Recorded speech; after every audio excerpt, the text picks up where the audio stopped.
Salut à tous, très heureux de vous retrouver pour ce nouveau bilan des finales NBA. Aujourd'hui, on parle du match 3 remporté par les Bucks 120-100 à Milwaukee. Et pour ce faire, j'ai avec moi non pas une, mais deux personnes, sans doute pour assurer les arrières en vue de mon manque de sommeil. J'ai tout d'abord Madiane. Madiane, tu connais maintenant le refrain, c'est la question habituelle que je pose à toute personne qui intervient dans ce podcast. Comment tu vis un peu ces finales pour l'instant? Et puis bonjour aussi, Madiane. Eh ben bonjour. Là, je me sens plus hypé. Là, les deux premiers matchs, j'avais un peu du mal. Et là, ce Game 3 m'a vraiment fait rentrer de plein pied de A à Z dans ces finales. Alan est aussi présent avec nous. Même question, comment tu vis ces finales? On sait que ton cœur balançait entre ces finales et ce mondial des moins de 19, mais comment tu vis les finales NBA? On peut regarder les deux. Franchement, moi, j'aime bien ces finales NBA. J'aime bien, j'apprécie bien les matchs. Il y a des bons affrontements, il y a des stars, il y a des superstars, il y a des performances individuelles de haut calibre. Donc, c'est tout ce que j'attends des finales. Je suis pour aucune des deux. Je suis pas un supporter de aucune des deux équipes, donc je regarde avec un œil un peu détaché et j'apprécie franchement un spectacle qui est vraiment bon, des ajustements qui sont pas mauvais ou alors très mauvais, j'ai trouvé par moments de certains coachs. Mais ouais, franchement, vraiment surpris pour l'instant, mais agréablement sur les trois premiers matchs. Eh ben, on va en parler parce que, comme je l'ai dit, on avait très peur d'un 3-0 qui nous aurait plus ou moins enterré cette finale NBA. On ne l'a pas eu, donc les Bucks ont gagné. Dans un scénario, on en parlera sans jeter trop de fleurs au podcast précédent. Je pense qu'il y a certains éléments qui avaient été anticipés. On en parlera. Comme d'habitude, on vous invite à nous suivre sur la plateforme où vous écoutez le podcast, sur YouTube, mais aussi sur Twitter. On marque la petite pause, puis on se retrouve dans quelques secondes pour discuter de ce match 3 des finales NBA. We know you always crash and burn, but it was working for us. Let me tip the V12, double check the details. Gotta cross my T's and dot my I's or I can't sleep well. Millions off of retail, once again I prevail. Knew that shit was over from the day I dropped my pre-sale. Hold up, let the beat build. See me in the street still. Comme je l'ai dit pour la troisième fois, je pense, les Bucks ont donc gagné 120-100 ce match 3 et on va commencer tout de suite. Allez, je vais aller de ton côté, Madiane. Est-ce que t'es rassuré? Parce que t'as vu des Bucks. Les Bucks étaient menés 2-0. Ils avaient pris un torrent du côté de Phoenix, surtout dans le match 2, notamment à 3 points. On les a vus, je trouve, plus inspirés peut-être parfois en attaque, peut-être aussi en défense. On a vu des Suns un peu moins en réussite. Donc, est-ce que ça te rassure pour la suite de cette série? Ouais, moi je trouve que justement ils ont déjà été dans ce scénario du 2-0 et c'était la réflexion que je me faisais au retour de 0. J'étais pas inquiet finalement parce que je me disais Giannis a l'air en forme au vu du carton qu'il venait de réaliser et je me disais que à Milwaukee ça pouvait être une toute autre affaire et ça l'a été et effectivement je les ai trouvés plus inspirés et ils ont fait certains choix, on les détaillera après, mais je pense qu'ils se sont bien servis du Game 2 pour rebondir. Même constat de ton côté, Alan. On a réussi à rebondir du côté de Milwaukee avec. Je pense qu'on pourrait en parler. Je pense pas on soit face au match où il y a eu le plus d'ajustements entre chaque match, mais Milwaukee a su rassurer. Pour moi, franchement, je vois pas vraiment des ajustements, je vois plus un mauvais, une mauvaise gestion des rotations de Phoenix dans des moments clés hier, des problèmes de faute et Milwaukee qui en fait a su ce que font les très bonnes équipes, c'est profiter de ça en fait. Profiter de l'absence d'Ayton parce qu'il a pris des fautes. Profiter du fait qu'il y ait Frank Kaminsky sur un terrain en finale NBA, comme toute équipe devrait en profiter. Et puis profiter du fait qu'un des deux meilleurs joueurs adverses, qui génère l'attaque, n'a rien mis dedans en Devin Booker. Et eux, ils ont appuyé. Quand Ayton n'était pas là, Giannis, c'est toi qui mentionnais Ben sur notre conversation, il fallait donner la balle à Giannis, il fallait pilonner à l'intérieur, c'est ce qui s'est plutôt bien fait. Et en fait, en faisant ça, tu forçais les Suns à devoir tout mettre dedans à 3 points pour espérer revenir dans le match, ce qu'ils ont fait dans le troisième quart-temps, parce qu'ils reviennent à un moment, parce qu'en fait, ils jouent avec Bridges et Crowder à l'intérieur, Johnson et Booker Paul.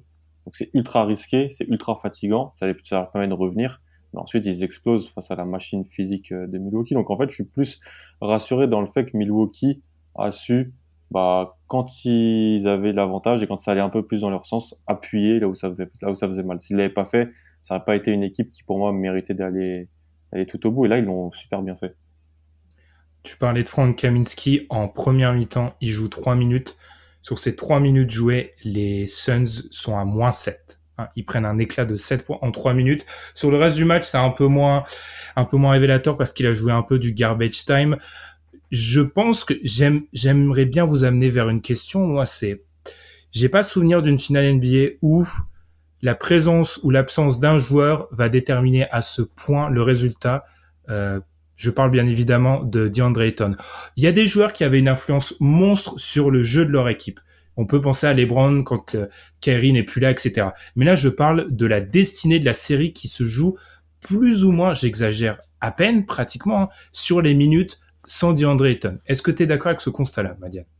À voir si ça se répète, mais effectivement, notamment dans le très bon passage qu'ont eu les Bucks, à l'intérieur, en fait, le nombre de rebonds qu'ils arrivaient à attraper, en fait, de rebonds offensifs, en fait, ça leur a fait trop mal. C'est-à-dire que les Suns arrivaient plus ou moins parfois à faire des stops, mais quand juste derrière t'as rebond offensif et tu te reprends 2 points, en fait, c'était trop dur. Et ils reviennent en plus dans le troisième. Et s'ils avaient pas pris cet éclat juste avant la mi-temps, ils auraient peut-être été plus là. Ils auraient peut-être pu mettre plus le doute parce que mine de rien, les Bucks étaient dos au mur. Et effectivement, ce passage-là a fait vraiment du mal. Donc oui, l'absence par moment de DeAndre Ayton dans ce match a clairement joué très fortement en leur défaveur. On parle beaucoup de Giannis.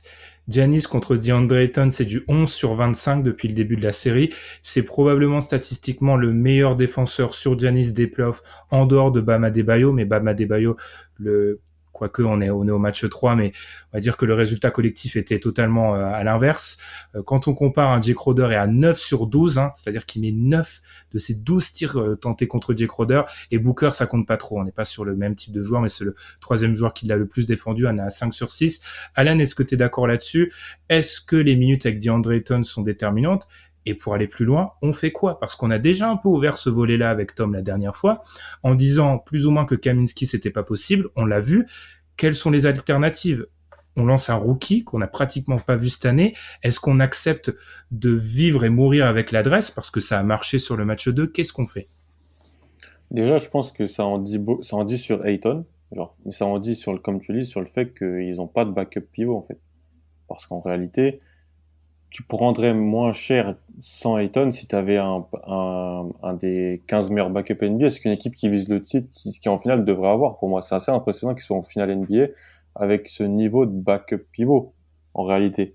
Parce que le pivot, c'est peut-être le poste qui joue le moins, parce que c'est super fatigant et parce que tu peux prendre des fautes. Et arriver si loin, et vraiment sans un backup pivot propre, c'est hyper impressionnant. Ils l'ont peut-être avec Saric. Peut-être c'est surtout vrai. qu'il est blessé. C'est vrai. Il l'avait avec Saric, c'est vrai. Mais après, je vois pas Saric comme pivot, mais c'est comme ça qu'il jouait, c'est comme ça que l'équipe était organisée autour du banc, et ça fonctionnait. Je suis pas sûr que Saric peut stopper Giannis en 1 contre 1, mais en même temps qu'il peut stopper Giannis en 1 contre 1, ils sont peu. Non, je suis d'accord. Qu'est-ce qu'il faut faire? Moi, je vivrais et mourrais avec l'adresse. Je jouerais petit. Je pense, je préfère réutiliser le 5 avec Johnson, Crowder, Bridges sur les 3 postes de forward intérieur.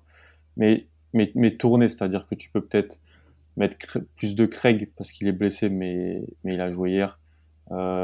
Tu peux aussi peut-être reposer Booker et Chris Paul moins. Et donc Chris Paul et Booker jouent beaucoup plus, en fait, si tu veux que ton jeu de niveau d'attaque soit meilleur dans ces minutes sans Ayton et avec des petits. Mais non, en vrai, c'est parce qu'ils ont une adresse incroyable dans le troisième quart-temps, mais c'est grâce à ça qu'ils reviennent. C'est vraiment que grâce à ça. Défensivement, ils prennent des paniers, mais si Jrue Holiday pique pas sa crise de pull-up sur la fin du troisième, dans le quatrième, ils sont là. Et Ayton Ouais. revient avec 4 fautes. Il a 2 fautes. On peut se dire qu'il peut jouer les 12 dernières minutes. Et là, c'est différent. Mais je pense pas que je veux pas revoir Frank Kaminsky. Et non, tu faisais référence à Jalen Smith. Je sais pas si je le tente, tu le disais cette année, les postes de pivot, c'est peut-être le plus dur quand tu arrives en NBA aujourd'hui. Il a pas joué. Il va se faire, en tous les cas, s'il y a Jalen Smith sur le terrain, il va se faire cibler, c'est sûr. Après, est-ce qu'il peut sur, tu vois, 2-3, est-ce qu'il peut 50% des possessions faire un taf pas horrible? En vrai, on le sait pas, on l'a pas vu. Mais ça serait un risque à prendre. Mm. T'en penses quoi, Madiane, de tout ça? Qu'est-ce qu'on fait? Parce que clairement, la série, je l'ai déjà dit, hein, la série se jouera là-dessus. Je donnerai mon avis après, mais qu'est-ce qu'on fait? Déjà, est-ce qu'on réagit maintenant? C'est une question que j'aimerais bien mettre en avant. Est-ce qu'on réagit maintenant? Parce que on peut se dire du côté de Monty Williams, pourquoi surréagir? Je mène 2-1. Allez, je peux essayer d'en prendre un à l'extérieur. J'ai quand même gagné les 2 premiers matchs. Les 2 premiers matchs se jouent pas à 1 point, hein, donc est-ce que déjà on réagit dès le match 4 et puis surtout, qu'est-ce qu'on fait? En fait, moi, je serais tenté de réagir parce que je me dis que si j'ai le problème face à moi, enfin, prendre le Game 4, c'est quasiment sceller les finales. Parce que 3-1 avec 2 matchs à domicile à venir, il y a les derniers à avoir perdu ça, on s'en souvient très bien. Et il y avait LeBron. Euh, En tout cas, ça me paraît compliqué si les Bucks perdent le 4. Après, et les choix, ils sont tous compliqués parce que finalement, ce qui s'est passé dans les séquences où Ayton n'était pas là, en attaque, les Bucks, c'était remontée de balle, Giannis pose un écran et il court vite fait vers la raquette et c'était fini quoi. Donc c'était compliqué. Est-ce que enfin, tu peux rien faire. Enfin, tu surcharges, tu risques de laisser des shooters ouverts. Franchement, ça me paraît pas une super option. Donc, pour moi, tu tentes de rester petit, c'est ce qu'ils ont fait. Il y a quand même dans le deuxième, au moment où les Bucks étaient vraiment bien dans le match, il y a quand même pas mal de bons tirs qui sont loupés. Ils arrivaient à trouver des bons tirs quand même, les Suns, hein. Il y a vraiment pas mal de bons tirs qui sont ratés et ça aurait pu vraiment changer la donne. Au moment où ils prennent un 22-6, quelque chose comme ça, à partir de la 5e minute dans le deuxième quart. Franchement, j'ai regardé les tirs loupés. Ils sont pas horribles et c'est pas la défense des Bucks qui est au rendez-vous. Il y a quand même de sacrés tirs bien ouverts qui sont loupés. Donc pour moi, si tu loupes un peu moins, enfin ça peut très vite bien tourner pour eux. Je pense que ça a mal tourné dans un scénario horrible. Donc si t'as pas ce scénario horrible, tu peux toujours être dans le match, hein. Je rejoins Alan là-dessus. C'est pas non plus impossible qu'en restant petit, ils puissent réussir à rester dans ce match. On en parlera, je pense qu'on a une lecture totalement différente du match en fait, vous et moi. On va y revenir. Mm. Par rapport à ce qu'il faut faire, je crois qu'Alan il a soulevé un très bon point. Le poste de backup pivot à ce moment-là de la compétition, je vais faire un parallèle avec Atlanta. On voit à ce stade-là qu'on est face à des équipes qui n'ont pas prévu d'être là. C'est-à-dire que si tu prévois d'être là en octobre, novembre, décembre, tu n'as pas Frank Kaminsky en fin de banc. Si tu prévois d'être là à ce moment-là de la saison, en l'occurrence de pré-saison, tu n'as peut-être pas un pivot comme solution de vrai backup pivot. En tout cas, ça se joue entre lui et Kaminsky, parce que comme tu l'as dit, Saric est un peu dans un rôle hybride. On voit ça, c'est-à-dire qu'on est face à des équipes qui ont drafté des profils qui étaient, que ce Deux soit dans du le top côté de la... 10, hein. Deux dans le top 10, elles ont drafté 2 pivots, t'as totalement raison. Exactement, tu vois, on est face à des équipes qui ont un profil de joueurs draftés qui, paradoxalement, sont parfaits pour aller en playoff, de ce qu'on a vu du côté d'Atlanta et de Phoenix, mais c'est un petit détail où tu vois là que ces équipes-là ne sont pas préparées à aller à ce moment-là de la compétition. Parce que toutes les autres équipes, c'est un élément qui est prévu. Tu vois, la plupart des autres équipes ont investi dans ce poste-là, eux, ils ne l'ont pas fait. Donc là, ça, je peux pas leur retenir rigueur. Par rapport à ce qu'il faut faire, moi, je suis assez d'accord avec vous. Là où ma lecture, elle est peut-être un peu moins positive du côté de Phoenix, c'est que je trouve que ça demande un degré d'adresse. Parce que, alors certes, ils ratent des shoots ouverts. J'ai regardé sur les shoots grands ouverts, ils sont à 5 sur 14. C'est-à-dire qu'ils sont passés d'un 14 sur 22 à un 5 sur 14. On remarquera qu'il y en a déjà moins de grands ouverts. Et pour moi, ça, c'est un détail qui est loin d'être anecdotique. Il y a eu moins de circulation de balles, je trouve. C'est-à-dire que hier, je pense notamment à Devin Booker. Devin Booker est en droit de tenter beaucoup de tirs. C'est un top 20 NBA, il est en finale NBA, il a fait un bon match 2, il est en droit de tenter ses tirs. Je pense juste qu'il a été un petit peu trou noir sur certaines séquences. Et mon gros souci, tu l'as déjà un peu soulevé, Alan, c'est que pour que ça soit viable de mettre ce 5 petit, il te faut limite Paul et Booker. Et la question, c'est quand est-ce que tu es en possibilité de sortir, je pense notamment à Chris Paul, parce que la meilleure façon de rendre DeAndre Ayton ce qu'il est actuellement, c'est-à-dire un joueur totalement inarrêtable, c'est d'avoir Chris Paul avec lui. Donc tu sors Chris Paul quand, en fait? J'ai très peur que ce 5-là leur demande beaucoup d'énergie et sur une série longue puisse leur coûter beaucoup. Moi, je suis d'accord, mais moi en fait, je vais le dire, je suis pas rassuré par Phoenix, mais depuis 2 matchs, en fait.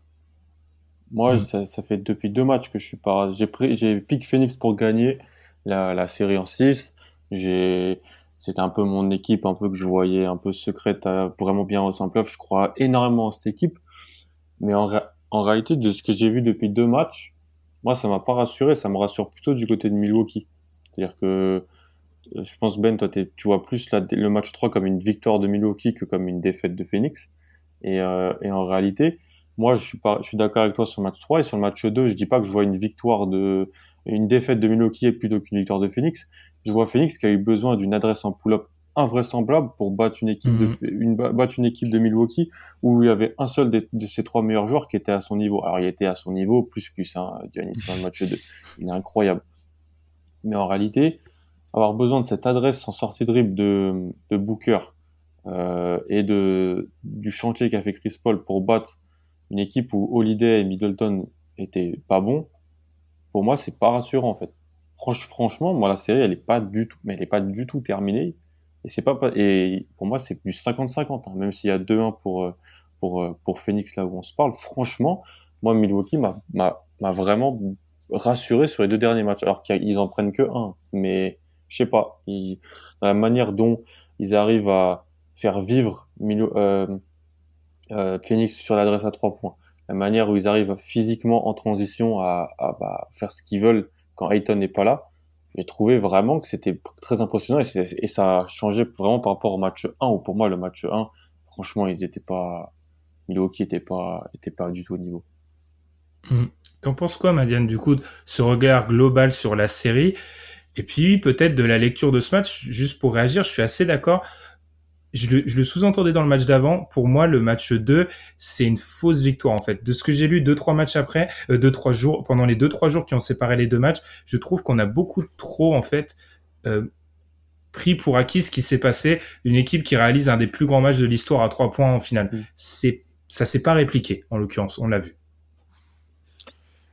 Effectivement, moi, il y a aussi des facteurs aussi, enfin, physiquement,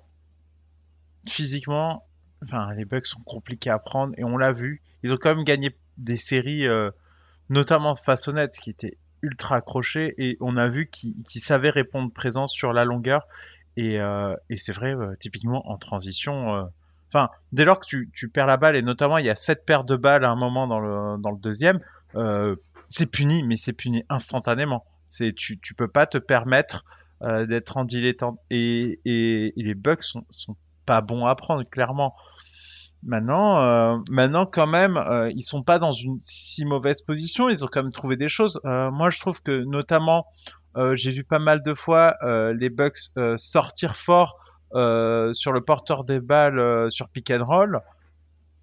Et avec un joueur de la trempe de Chris Paul, ça ne marche pas. J'ai vu aussi pas mal de backdoor passer parce que justement ils essayaient de sortir fort à chaque fois sur les drives. Ça aussi, c'était puni. Donc ils ont des solutions qui existent pour ne pas vivre que du tir. Donc je suis pas si inquiet. Est-ce que c'est des solutions qui te font marquer à 7 points, ça, Madiane? Ça, c'est des petits trucs là où on le dit en face, quand il y a Ayton, on l'a dit, hein, le match est totalement différent quand il est là et quand il est pas là, mais dans le quart d'heure où il est pas là, c'est du shoot, shoot dans la raquette, dans la peinture, à très haut niveau de pourcentage, à très haut niveau de réussite. Est-ce que c'est assez quelques backdoors, etc.? Non, mais est-ce que Ayton va jouer 20 minutes à chaque fois Il en joue combien? Il en joue 27 ou 28? En tout cas, c'est pas non. Il aura pas Ça fait systématiquement 20 minutes ce sans jeu. lui quand même. Il y a 20 minutes, mais il en joue 40 lors du game 2, donc Parce il qu'il faut prend pas pas de non. faute. Franchement, pour son âge, il prend pas de faute. Hein. Ouais. Mais quand il... mais c'est vrai Est-ce que vous qu'on... n'avez pas peur que ça soit un des éléments centraux du plan de jeu des Bucks, Si. c'est-à-dire, ok, Ah, attaque, prends Giannis avec Ayton, par contre, il joue 10 minutes. Ouais, Enfin, ça doit l'être le plan. Ça doit Ça non, être mais l'est ton déjà un peu. principal. par contre, honnêtement, hein, si jamais Ayton n'arrive pas à rester sur le terrain, allez, 30, 35, oui, il y a gros motif d'inquiétude, évidemment. Mais ce qu'il fait très Mais bien, parce que sur les playoffs, il est toujours resté sur le terrain. mais il est resté sur le terrain. Mm. Et là, vraiment, c'est la première fois où il a vraiment pas pu rester sur le terrain. Donc, je suis pas sûr que ce cas va se reproduire quand même tout le long Après, des c'est finales. l'assignement le plus compliqué qu'on lui a jamais donné. Hein, parce Oui, qu'en fait, on lui a c'est donné trop dur. des intérieurs classiques, là, on lui donne Giannis. C'est Puis on lui a donné Jokic sans menace sur le bas courte. Là, tu peux son pas, joueur autour. voilà, tu peux pas te défendre. euh, Pareil, quand sur ton bas courte, les deux peuvent tirer comme ils ont tiré hier, je crois, à 8 sur 17 à 3 points ou un truc comme ça, donc c'est pas possible. Mm. C'est assez intéressant ce qu'on dit là par rapport à Ayton parce que j'ai voulu aller regarder les matchs contre Giannis depuis qu'en gros il est en NBA ou en tout cas depuis les 5-6 derniers matchs qu'ils ont joué sur les 2 dernières années pratiquement et il prend certaines fautes mais il a pas tout le temps la charge de défendre Giannis. C'est ce qu'on dit un peu en filigrane depuis le début. Je me suis fait un petit mémo mais quand on regarde toutes les équipes qui ont joué Milwaukee depuis le début des playoffs, il y avait toujours plus ou moins de solutions. Là, je trouve vraiment qu'on est face aux cas de figure. C'est, encore une fois, hein, équipe pas construite pour aller jusque-là. Alors vous allez me dire, tout le monde ne prévoit pas pour défendre sur Giannis, hein, mais en gros, il leur manque un profil là. Ce C'est-à-dire qui est que assez, Michael Bridges, etc., il leur manque. ce qui est assez ouf parce qu'en réalité, ta paire d'ailier Bridges Crowder, c'est top en NBA aujourd'hui, si tu veux Mm. défendre. Mais ça, pour moi, ça en dit plus sur le fait que Giannis, c'est un joueur unique en fait, Ah oui. dans ses capacités. Parce qu'en réalité, tu vois, on dit de défendre les ailes à l'ouest, défendre les Paul George, les LeBron, les Kawhi. Bridges Crowder, c'est la paire que je veux, moi, personnellement. Alors peut-être c'est pas assez versatile, comme tu disais. Ils ont, les deux, c'est peut-être les mêmes types de défenseurs, même si en réalité, il y en a un qui est rugueux et bon en aide, et l'autre est large, l'autre est, comment dire, long et assez longiligne. Mais en fait, il faudrait mixer les deux. Si tu veux un mec pour stopper Giannis, il faudrait un mec long et large. Est-ce que Mais c'est tout simplement pas que pour stopper Giannis, il faut un pivot en fait? ouais, bah, qui a stoppé Giannis individuellement sur les 3-4 dernières campagnes de playoff? Peu de monde en réalité. Bam. Peu de monde. Bam. Il y a des possessions de Al Horford que tout le monde aime bien souvent mettre en avant. C'est plus une fantaisie qu'autre chose parce que c'est Tu un peux, match. tu peux imaginer qu'un Davis pourrait le faire, mais tu vois, Davis, enfin, Davis peut le faire. on parle pas d'ailier en fait. Moi, j'enverrai jamais. Enfin, Davis, physiquement aussi, ce que tu fais subir, tu perds pas mal de ressources derrière. Hein, Ouais, mais c'est les finales, Madiane. Tu peux te dire aussi, bon, faut, au bout d'un moment, Ouais, non, faut évidemment, au jeter ta final, carte. tu sacrifies tout, mais Mais voilà, c'est pour ça, vous voyez les gars, je trouve qu'on retombe sur nos pattes, c'est-à-dire l'investissement dans le backup pivot. Bah, le backup pivot aurait pris Giannis en fait. C'est là, Mm. c'est ce qui a manqué aussi à Atlanta quand ils se sont retrouvés à mettre du Okongo ou mettre du Collins sur Giannis. Alors ça, là, il a pas terminé la série, hein, mais tu vois ce manque d'investissement là. Par rapport au supporting cast des Suns, j'aurais bien voulu aimer en parler. Vous en avez pensé quoi? Parce qu'on a parlé de l'aspect défensif, mais l'aspect offensif, moi je trouve que un petit détail qui leur coûte très cher quand l'adresse ne marche pas, c'est qu'on a un paquet de joueurs de fin de chaîne en fait. C'est-à-dire que c'est quelque chose qu'on va toujours glorifier. Et Michael Bridges, qui met pas un point dans la première mi-temps, pour moi, c'est un symptôme d'une des choses qui se passe dans le match. C'est pas la faute de Michael Bridges. Michael Bridges, c'est un mec qui va tirer en spot-up, etc. Il va pas pull-up. Donc, si les ballons n'arrivent pas jusqu'à lui, s'il n'a pas l'occasion de tenter des tirs, c'est qu'il y a eu peut-être un petit truc, je sais pas si t'es d'accord Madiane, sur la mise en place offensive des Suns. Moi je vous avoue, hein, je les ai trouvés un peu trop. Ça fait 2 matchs que je les trouve trop derrière la ligne à 3 points, ou en tout cas ils rentrent pas dans les 5 derniers mètres en fait. ça c'est Un peu sûr. comme Harry Mais Kane. En tout cas, c'est sûr, évidemment. Et finalement, les seules fois où ça a été à l'intérieur, c'est quand ils arrivaient à trouver leur pivot. Même Kaminski a mis des points tout seul dans la raquette, je tiens à le souligner. Mais c'est les seules fois où finalement il s'approchait et c'était pas finalement une attaque du panier de la part d'un extérieur. Ça manque. Mais est-ce que c'est le jeu de Chris Paul? Pas tant. Peut-être que Devin Booker, quand il voit qu'il est pas dedans au tir, il est pas non plus maladroit près du cercle. Donc il pourrait. C'est peut-être quelque chose qu'il faudrait lui demander parce que ça manque un peu d'alternance. Et malheureusement, quand tu mets pas dedans, ce qui peut te faire très mal, c'est la variance parce qu'à 3 points, tes chances de mettre le tir sont beaucoup plus faibles et c'est toujours bien de mettre quand même d'éviter des grosses séries où tu ne mets pas de tir comme il leur est arrivé durant ce match-là en allant chercher 2 points ou la faute ou juste aller sur la ligne. Et ça, je trouve que c'est vrai que ça leur a fait défaut et ça a un peu accentué les moments où les Bucks leur faisaient très mal et en plus à domicile avec le public. C'est les moments un peu classiques des playoffs où tu commences à prendre l'eau. Donc effectivement, je trouve que ça leur a manqué. D'accord avec ça, Alan, où je suis totalement d'accord. Il manque de variance et ils ont un peu trop un jeu je trouve qu'ils se complexifient la tâche parfois. J'ai vraiment trouvé qu'ils se complexifiaient la tâche. Moi, je trouvais que sur les 3 premiers tours, en fait, c'était Payne qui apportait un peu cette variance. Euh, en réalité, ils ont perdu Payne et Saric. C'était peut-être 2 joueurs qui leur apportaient pas mal de variance, en fait, je trouvais, dans le jeu. Parce que personne peut jouer un pick and roll avec Chris Paul ou Booker puis Pop à 3 points. Même Kaminski, il le fait pas. Alors que s'il y a bien un truc qu'il est peut-être censé faire, Nate Duncan qui disait ça dans son podcast, il disait que si t'as Kaminski sur le terrain et que tu mets en place rien pour du pick and pop, il te sert. Ah, mais alors, déjà qu'il est nul, mais alors, faut même pas le mettre. Parce que s'il est pas censé t'apporter par un peu de spacing, un peu de tir extérieur, ça ne sert à rien. Saric apportait ça. Et de l'autre côté, Payne, notamment dans la série contre les Lakers, le début de série contre les Clippers sans Chris Paul, bah, c'était un mec qui pouvait tirer en sortie de dribble, qui pouvait pénétrer, poser le ballon à terre, ce que ne font pas les autres. Cam Johnson, c'est un spot-up shooter. Alors oui, hier, il a mis le dunk des playoffs, mais c'est un spot-up shooter, Cam Johnson. Il le fait très bien d'ailleurs, hein, il le fait très bien. C'est un spot-up shooter, même si il a des flashs quand même parce qu'il a fait un reverse main droite sous la planche à un moment. Ouais. Sur Giannis. Ouais, vraiment assez impressionnant. Alors peut-être, mais pour le moment en 2021, c'est ça. Peut-être que dans 2 ans, il aura d'autres choses dans son jeu. Langston Galloway, c'est un spot-up shooter, il joue pas. Torrey Craig, ça devrait être un 3&D, mais c'est un 0&D parce que malheureusement il tire mal. Alors que moi j'aime bien le joueur, franchement. C'est vraiment un bon soldat. Etuan Moore, c'est un joueur qui peut peut-être apporter sur du scoring, mais il est trop petit et il est peut-être pas assez bon en attaque pour qu'on lui donne des ballons pour avoir la balle en main. Donc en réalité, bah ils ont Chris Paul et Devin Booker, c'est les seuls joueurs qui ont un rôle non unidimensionnel dans leur attaque, pour moi. Ayton un peu plus, mais Ayton, on lui demande pas plus que peut-être du pick and roll, du rim runner, mettre des hooks et tout. Et à part ça, pour moi, c'était Payne et Saric qui apportaient de la variance. Saric, il est plus là, et Payne, je trouve qu'il est blessé et qu'il joue pas à son niveau. Donc ça pose un vrai problème.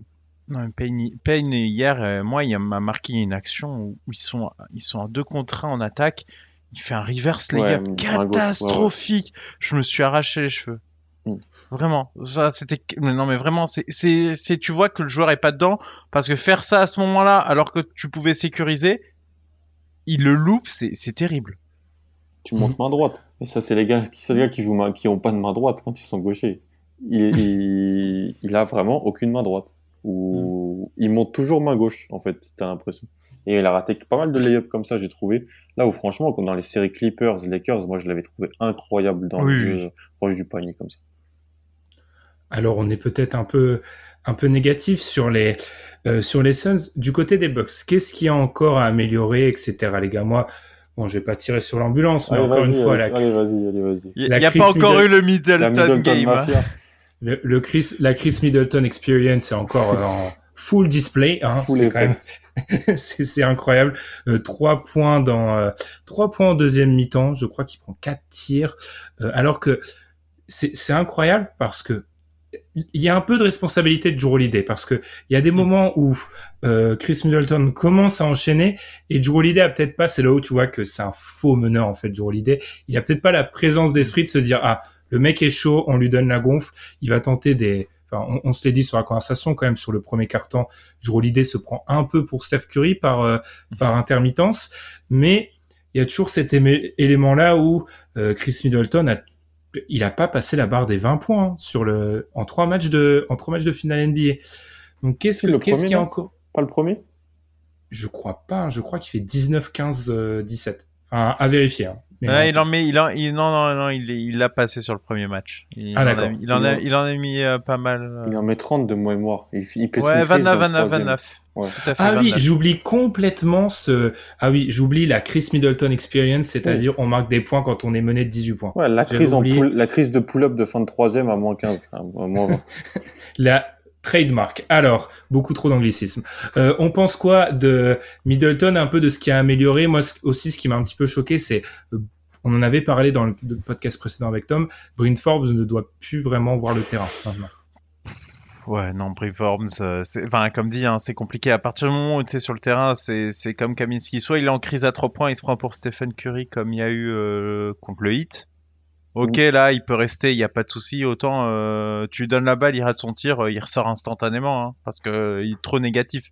Soit il est en crise, soit il sort. Après, Middleton,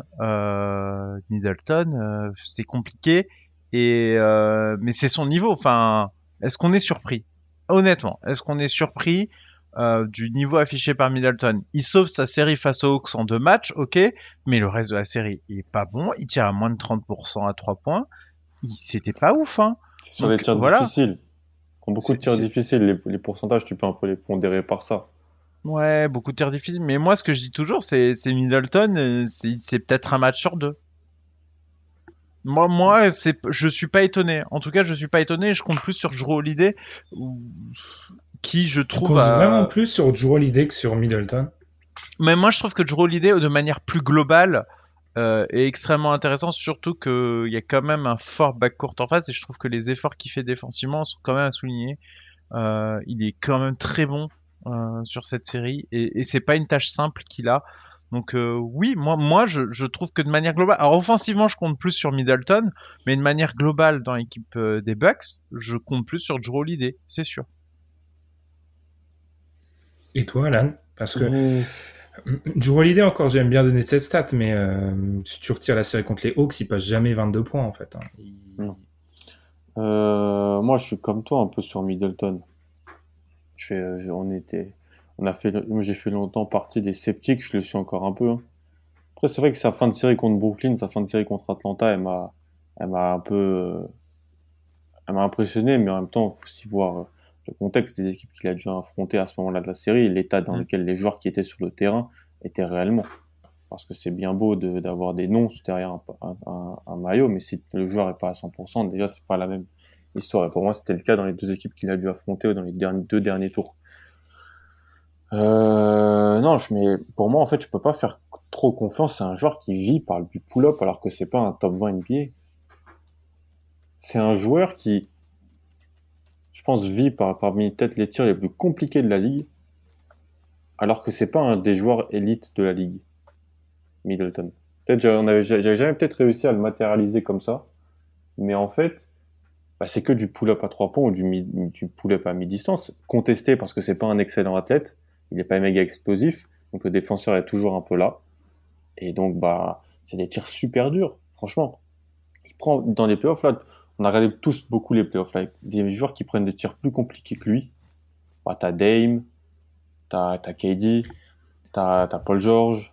Et la différence, c'est qu'il y a, chez tous ces joueurs, il y a quand même une petite proportion de tirs dits faciles qui se créent eux-mêmes. Chris Middleton ne se crée pratiquement lui-même aucun tir facile.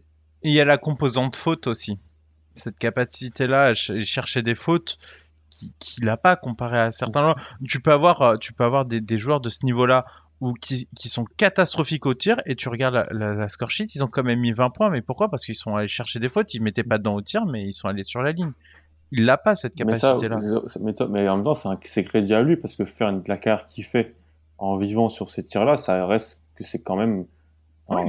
un fort joueur de basket, un vrai fort joueur de basket. Le souci, c'est que est-ce que tu peux vivre sur autant de tirs compliqués si à côté, bah, tu as Giannis qui est inarrêtable mais tire pas de loin. Il suffit que PJ Tucker est défendu comme un non-shooter.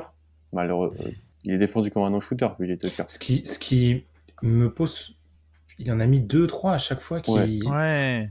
Puis la clé pour moi, c'est que en fait, Holiday, Tucker et Connaughton doivent mettre dedans. En fait, t'es obligé. Là, comme de l'autre côté, bah quand Crowder, Johnson, Bridges mettent à 3 points dans le troisième quart-temps ou dans le match 2, il peut rien arriver à Phoenix.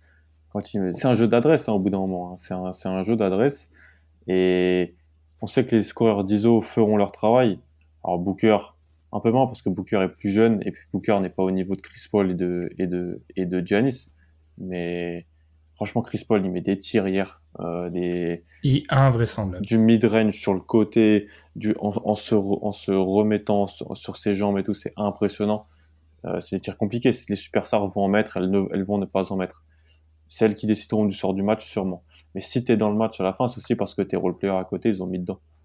Et franchement, Connaughton, Portis, Tucker, Brook Lopez sont pas si atroces que ça, je trouve, dans certains moments de cette série. Ah, Portis, il fait un très bon passage hier. À un Il n'y moment, a pas il assez fait de un drive. pass. C'est pour ça qu'il tient. Ouais. Complètement. Vas-y, Madiane, mais pour moi, c'est pour ça. Portis, tiens, il n'arrive pas à sanctionner. C'est pour ça que j'ai un gros problème avec ce 5 small ball des Suns. Il ne drive pas assez. Ce 5-là, honnêtement, je suis Budenholzer. S'il se résume à tirer énormément à 3 points, alors je vais me prendre des saucés probablement parce qu'on a des très bons shooters à 3 points, mais je suis pas inquiet. On l'a dit, on revient encore une fois sur ce qu'on a dit, il y a peu de variance. Donc c'est pour ça que des joueurs qui ne sont pas censés jouer réussissent à jouer. Oui, Portis, à un moment, je le vois un moment sur Chris Paul et je me dis, bon, c'est 2 points ça. Bah non, parce que finalement, il se fait pas tant attaquer. Et du coup, derrière, il apporte son énergie, il a mis un petit tir à 3 points dans le corner et il a eu une bonne séquence. Alors que, usuellement, quand même, ce qu'on s'était dit avant le début de la série, c'est que Portis ne pourrait pas jouer autant que ce qui s'est passé face aux Hawks en fin de série. Et là, Portis voit le terrain et Portis n'est pas négatif. Il a vraiment un bon passage.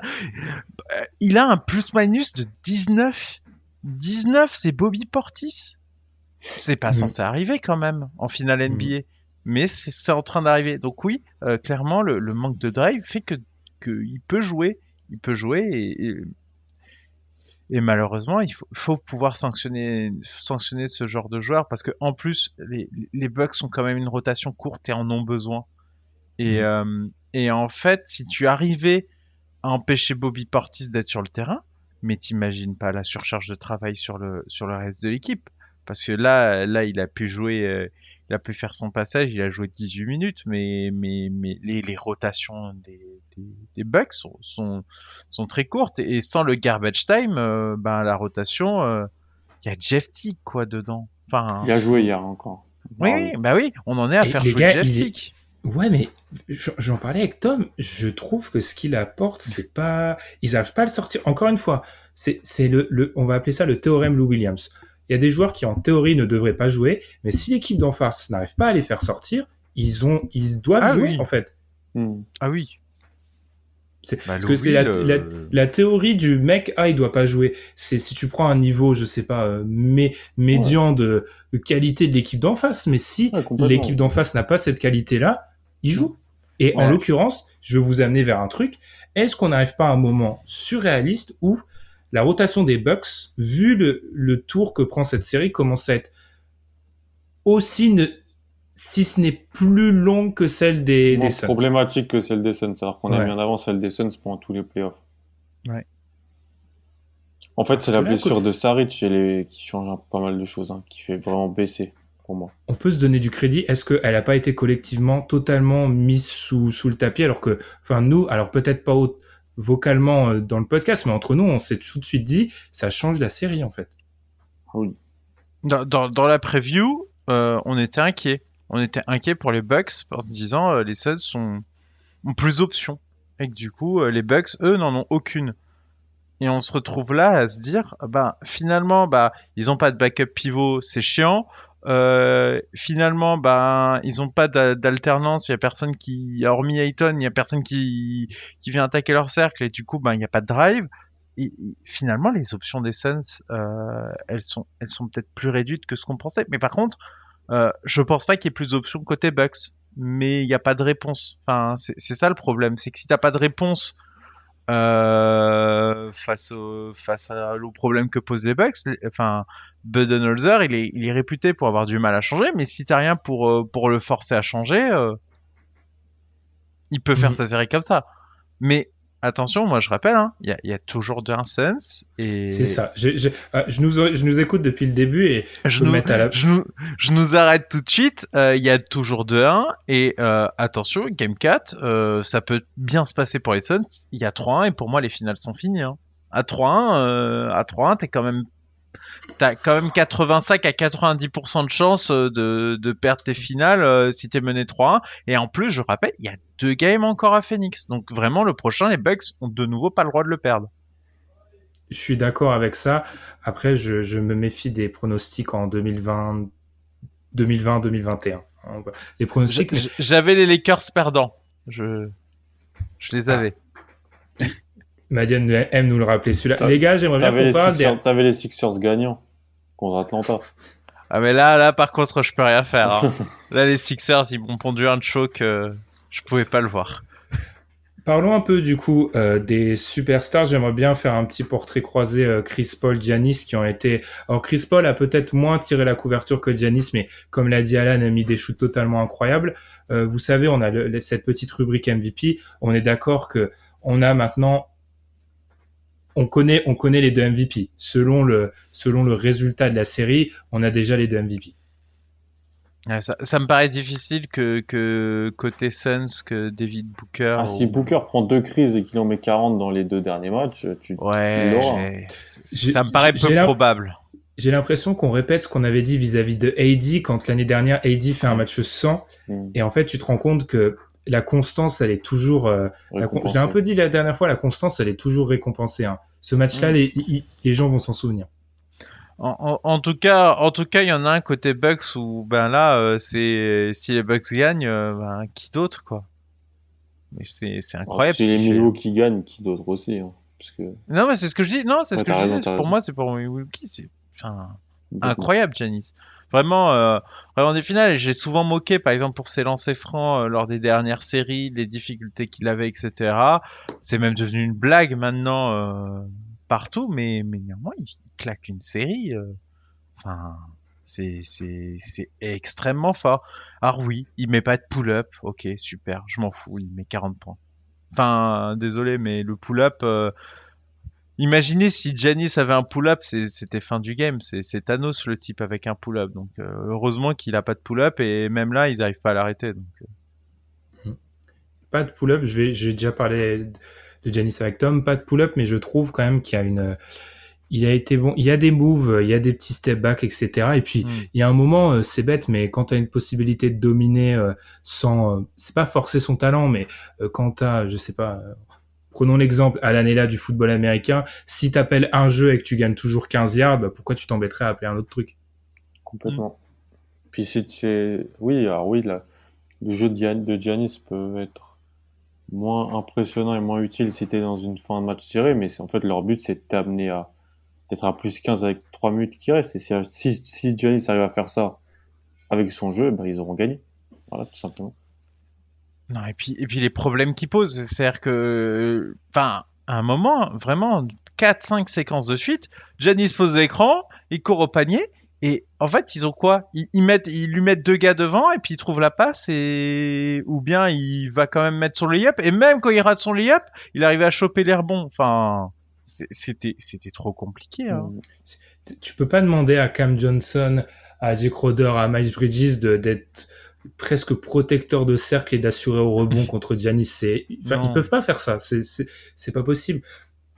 Entre parenthèses, moi, ça m'a tellement fait regretter un Luka Giannis parce que quand tu vois ce que donne Giannis joue pas tellement, je trouve, avec autant entre guillemets de violence ou en tout cas de volonté sur le poseur d'écran vers le panier. Il le fait pas aussi systématiquement, alors que, enfin, en configuration small ball du côté des Suns, les Bucks sont au courant que c'est un système qu'ils peuvent pratiquement pas arrêter en face. Et tu vois là les dégâts que ça crée. Enfin, tu te dis qu'avec un porteur de balle élite, ça serait terrible.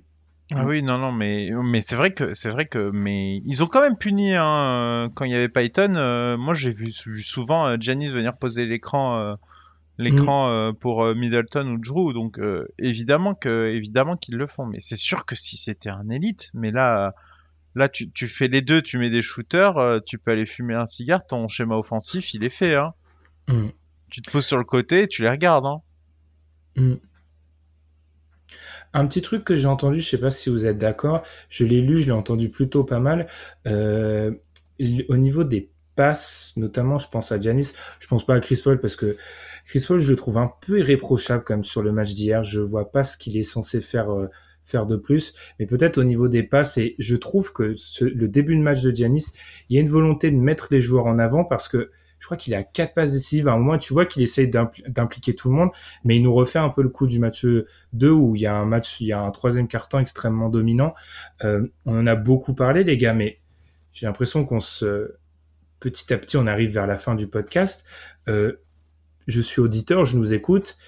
J'ai l'impression qu'on leur promet un 2-2 et une fin de série extrêmement étriquée. Pour moi, je t'ai dit, le 2-1, les deux derniers matchs, je me rassure plus sur les Bucks que sur les Suns. Et la blessure de Saric et le niveau de campaign me fait dire qu'il y a moins d'options que ce que je pensais et qu'il va y avoir une surpression. C'est-à-dire qu'elle était forte, mais une surpression en termes de création pour les autres, en termes de scoring de la paire Booker-Chris Paul. Si Booker et Chris Paul mettent plus de 20 points par match tous les deux, pour moi, les Suns gagnent. S'ils le font pas, les Suns perdent. J'ai pas Tu penses que la barre, elle est à 20? Tu la mettrais pas plus haute? Non, je la mets 23, 22, 23, 25. Si les deux mettent 25, là, t'es bien. Mais plus de 20 points. Hier, ils sont quoi? Ils sont quoi? 29 tous les deux, 29 à 2, je crois. 20, même pas 30 à 2, je crois. Si, c'est pas possible. Chris Paul est à 19, Devin Booker est à 10, donc ils sont à 29. Ouais. Tu vois. Donc il y a une pression. La création, ils l'auront toujours, je pense. Là, ils sont pas responsables du fait que les spot-up shooters mettent dedans ou pas aussi. Mais Ouais, après, hier, Jay Crowder, c'est un 7 sur 8 ou un 6 sur 7 qui ouais, mais claque, quoi. mais c'est beaucoup, c'est de la série, quoi. C'est dans le troisième quart, Ouais.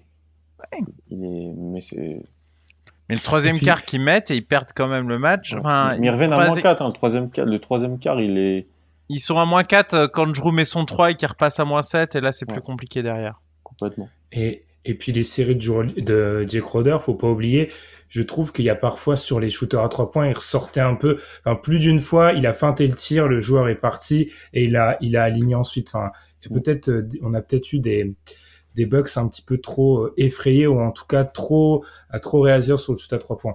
Après, je vous rejoins, on en a parlé, je vous rejoins en partie sur les role-players qui doivent mieux jouer, mais on l'a dit, c'est des role-players qui sont totalement dépendants du rendement des deux mecs. Donc, à voir. Enfin, pour moi, le constat reste le même.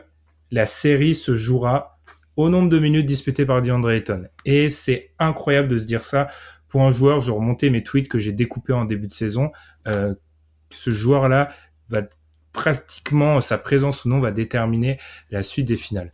Les gars, on s'approche de la fin. Est-ce que vous avez quelque chose d'intéressant à me dire, une note que vous voulez absolument donner et qu'on n'a pas pu aborder? On a fait le tour, moi, je pense. Hein. On a fait le tour. Moi, plutôt une perspective d'avenir. À 2-2, là, je garde quand même les Suns à 60%, 60% de chance de gagner. Par contre, à 2-2, pour moi, le momentum, il passe côté Bucks. Et là, je verrais plus les Bucks. Tant qu'il n'y a pas de 2, je reste sur mon pic initial en me disant que les Suns peuvent le faire parce qu'ils ont l'avantage. Si jamais la série bascule, en plus, ils ont déjà basculé une série, les Bucks derrière, j'ai peur d'un espèce de rouleau compresseur qui leur viendrait dessus et qu'ils n'arriveront pas à gérer. On Moi, peut je se dis diriger vers ça. investissez Vas-y, sur allez. investissez sur le poste de backup pivot et le poste de combo guard remplaçant, autre qu'en draftant des joueurs si tu veux aller loin. Parce que Jalen Smith sera sûrement prêt, mais pas maintenant. On en revient à la question. Ils sont pas S'ils avaient conçus pour être ouais. là. S'ils avaient Deadmon, s'ils avaient Kem Birch, s'ils s'étaient peut-être mis dans le deal à la deadline de Daniel Tice, par exemple, tu vois, ou un truc comme ça, ils seraient dans de meilleures dispositions. Et c'est que pour 10 minutes par match, hein. Mais c'est quand même 10 minutes très importantes. Après, je me mets à la place d'un James Jones. S'il se fait ce move-là, est-ce qu'on se dit pas, mais pourquoi faire ce move-là, etc. T'as un jeune, tu vois. Ouais, À la minute où tu draftes le joueur, tu te barres des options. Ouais, mais franchement, c'est pas non, enfin, comme dit, c'est pas non plus ultra cher. Mais après, oui, trouve c'est sûr, c'est dur Je à trouve que c'est une anticiper. lecture a posteriori. moi. Bien Non, sûr, mais c'est- évidemment, bien sûr, c'est dur à anticiper, mais ça reste pas cher. C'est vrai. Si c'est pas cher et pas long, tu le fais. Parce que Tu c'est savais même que t'allais pas- en playoff avec un bon seeding à ce moment-là. Mais en Les même gars. temps, tout ça, on n'en parle pas si Saric se blesse pas aussi, donc faut aussi nuancer par le facteur On blessure. n'en parle pas si Saric se blesse pas.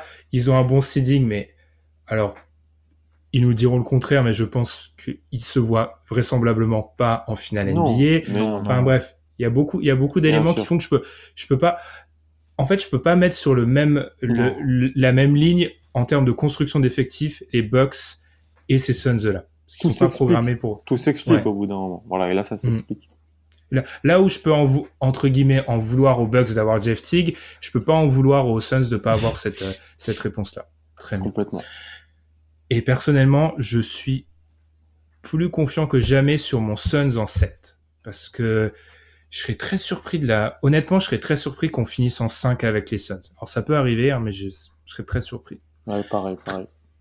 Très bien. Et bien du coup, on espère que vous avez apprécié ce podcast. On espère surtout que vous avez apprécié un match qui va probablement être l'inverse de ce qu'on a prononcé, de ce qu'on a annoncé, c'est-à-dire avec des Suns, on verra étincelants qui vont nous faire un remake du match 2. En tout cas, c'est pas vraiment ce qu'on voit. Vous le voyez. N'hésitez pas à commenter sur YouTube, sur Twitter, à vous abonner. Messieurs, moi, je vais aller dormir après avoir fait du montage. Et on se retrouve dans 2-3 jours pour discuter du match 4. Ça sera le 4. Oui, c'est ça. Ouais. Bonne semaine à tous et à plus. Salut. Ciao. Salut.